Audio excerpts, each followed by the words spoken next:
Hey there, swim fans! Welcome to another episode of Whiteboard Wednesday. And on today's episode, I'm answering the question, how many calories you burn when you go swimming? That is the age-old question, and we know that swimming can be a fantastic way to torch calories. But just how many calories are we burning? In swimming, you can burn actually more calories than almost any other form of fitness. And in this video, we're going to talk about just how many calories you're burning and how you can burn more calories if that's what you're looking to do. If you're new to the channel, welcome to My Swim Pro, where we share the latest and greatest in swimming technique and training content to help you improve your performance and health. Before we dive into the details, let's first talk about what a calorie is in the first place.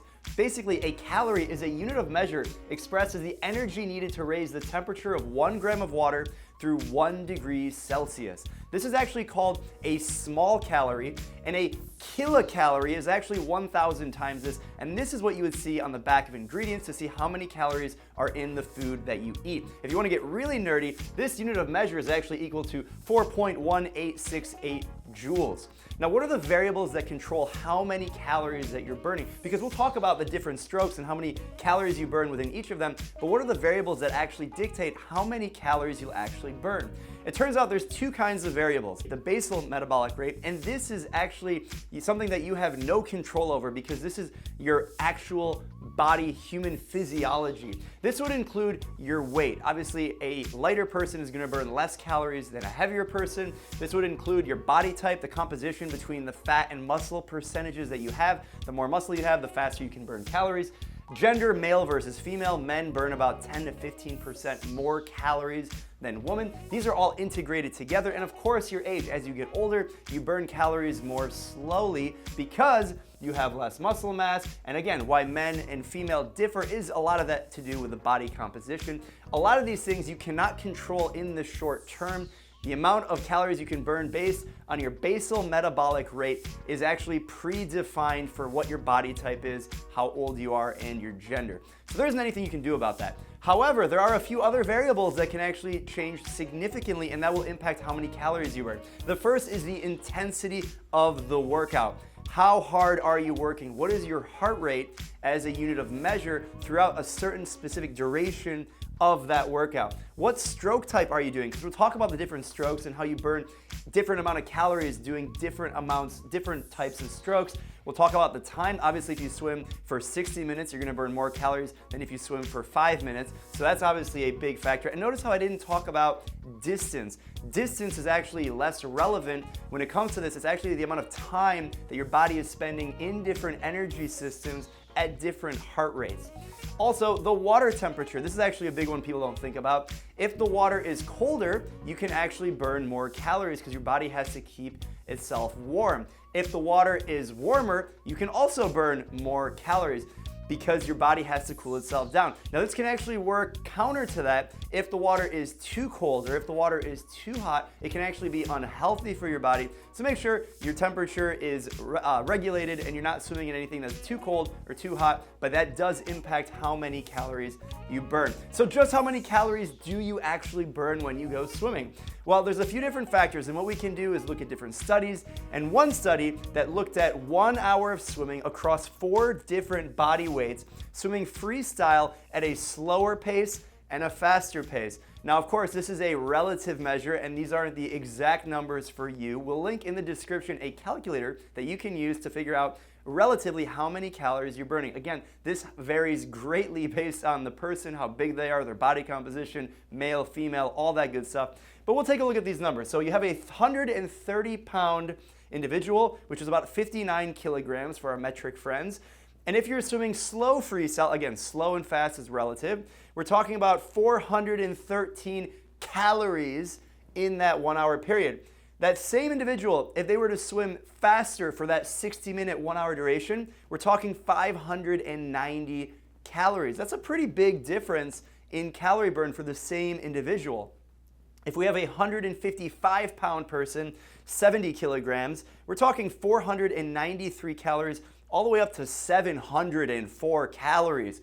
Really starting to put in the calorie burn. 180-pound, which is 82 kilograms, we're talking 572 calories all the way up to 817. Again, these are relative based on slow and fast, and the heaviest person that they measured in this was 205 pounds, which is about 93 kilograms. we're looking at 651 calories on the slow end to all the way 931 on the faster side of swimming. Again, these are freestyle. This is a male. If you're a female, it should be about 10 to 15% lower than this. Keep in mind, these are general numbers that we can't assume for you as an individual because you might be much more muscular. A lot of this has to do with your swimming efficiency too. Some people can't swim for 60 minutes continuously, and I don't recommend it either. Keep that in mind as well. What about the different stroke types? Because you don't burn the same amount of calories swimming freestyle as you do butterfly. If you swim butterfly, you know what I'm talking about. Let's look at treading water. Now, this is a different study looking at a 140-pound individual, which is about 63 kilograms, and in that 1 hour period of time, treading water will burn 233 calories. Again, this is a 63 kilogram person and treading water, which is a lot of work, honestly. Now, we have 3 different forms of freestyle that they looked at. There's easy freestyle, medium freestyle, and hard freestyle. So the different paces. And as you can see, the same 140-pound individual, the range in calories goes from 369 in that 1 hour all the way up to 623. Now again, these numbers are slightly different than these, different studies, different composition of the body, different gender can factor in as well. Now if we look at backstroke and breaststroke, these are on the easier side. So if we were to look at maybe the freestyle easy to compare, for backstroke we've got 305, freestyle 369, so about similar. Again, it can vary based on your stroke technique and all the other variables we talked about. And then if we look at breaststroke, 337. So we can relatively conclude that breaststroke, backstroke, and freestyle at a moderate pace are relatively similar. But look at butterfly, holy cow, 878 calories if you can swim butterfly for 60 minutes continuously.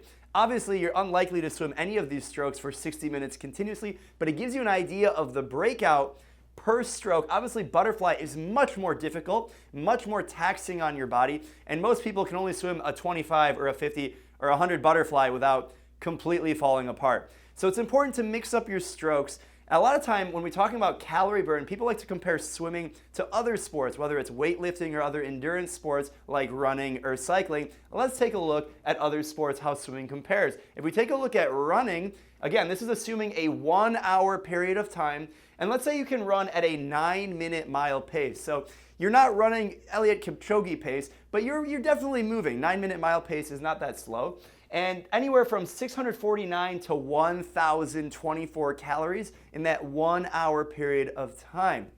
Again, this is for a male, and we're talking body weight in this general, 155 to 180 territory. That's a lot of calories. If you were to swim butterfly, you'd probably beat out a lot of this, a lot of the running. But again, can you run for 60 minutes continuously? Can you swim butterfly for 60 minutes continuously? That's the question. Cycling, 1 hour at 15 miles per hour. It's a pretty good pace. You'll burn anywhere from 590 to 931 calories.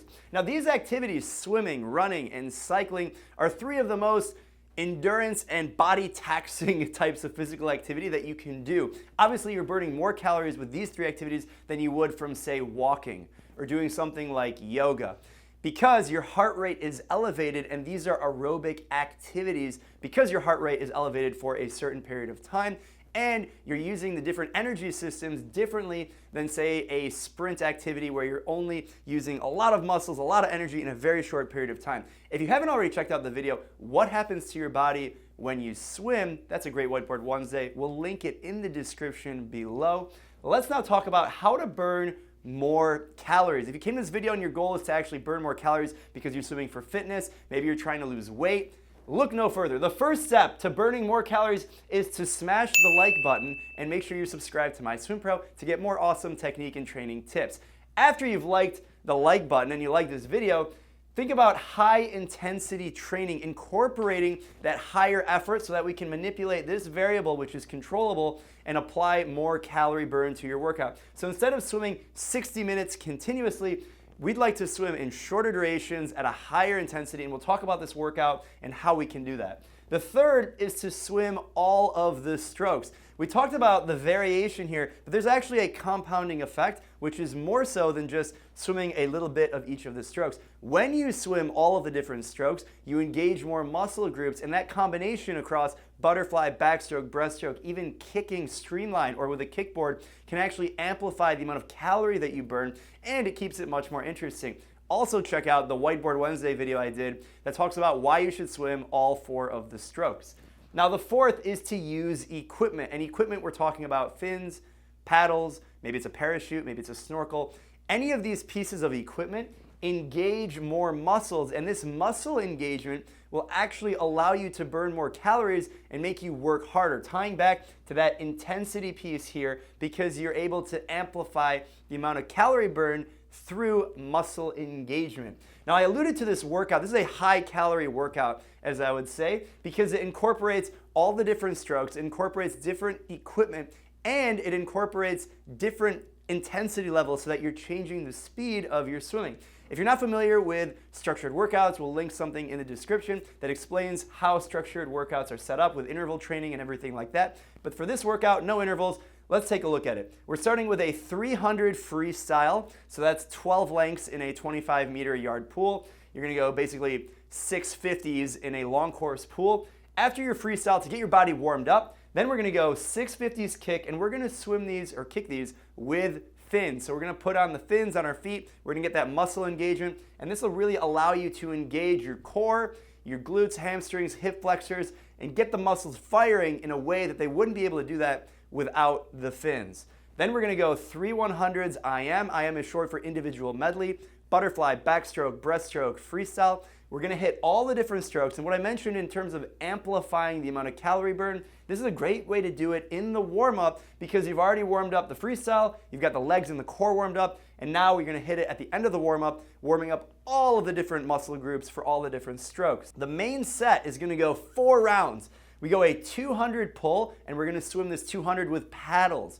Paddles are a great way to improve your feel of the water and really engage your upper body in a way that you can't without the paddles. So we're talking about your lats, your back muscles, everything around the shoulder that supports it to be able to pull more water through more resistance. After the 200 pull, you're gonna go 450s freestyle with fins, and these you're gonna descend 1 through 4. Now the goal of descending 1 through 4 means you get faster on each of the 50s, thus increasing your intensity on each of the 50s, and that's gonna increase your heart rate. It's gonna get more muscle engagement. The fact that you have fins is gonna only amplify that, and the fact that you're going this 4 rounds through, your goal is to actually get faster on each of the 4 rounds. So if you think about what your heart rate graph is gonna look like, your heart rate's gonna go up, then it's gonna go down. It's gonna go up, then it's gonna go down. And ideally, you keep riding this mountain, bigger mountain, bigger mountain, bigger mountain. And over time, what that's gonna do in the course of the workout, it's gonna really stimulate all of your energy systems, and you're gonna burn the most calories possible in that unit of time. You're gonna follow that up with a cool down of 3 100s FRIM, freestyle IM, which is basically going 25 freestyle, 25 backstroke, 25 breaststroke, 25 freestyle. So free, back, breast, free. By 25, you're gonna go 3 of those, and that's a great way to cool down but still work all the different stroke groups, all the different muscle groups in that workout. This is a 2,800 meter workout, or yards if you're in yards. It'll take you about 60 minutes to complete, really torching all of the different calories. When you burn a lot of calories in swimming, it requires you to eat a lot of food. I would love to know what your favorite post-swim snack is in the comments. Make sure you let us know what kind of food. Is it pasta, banana, bagel? What's your favorite food to eat after swimming? If you enjoyed this video, make sure you smash that like button so you can burn even more calories, and subscribe to the channel. If you have any questions, let us know in the comments, but most importantly, I want to know what your favorite post-workout meal is. This Whiteboard Wednesday was all about how many calories you burn when you go swimming. We'll catch you guys later. Bye.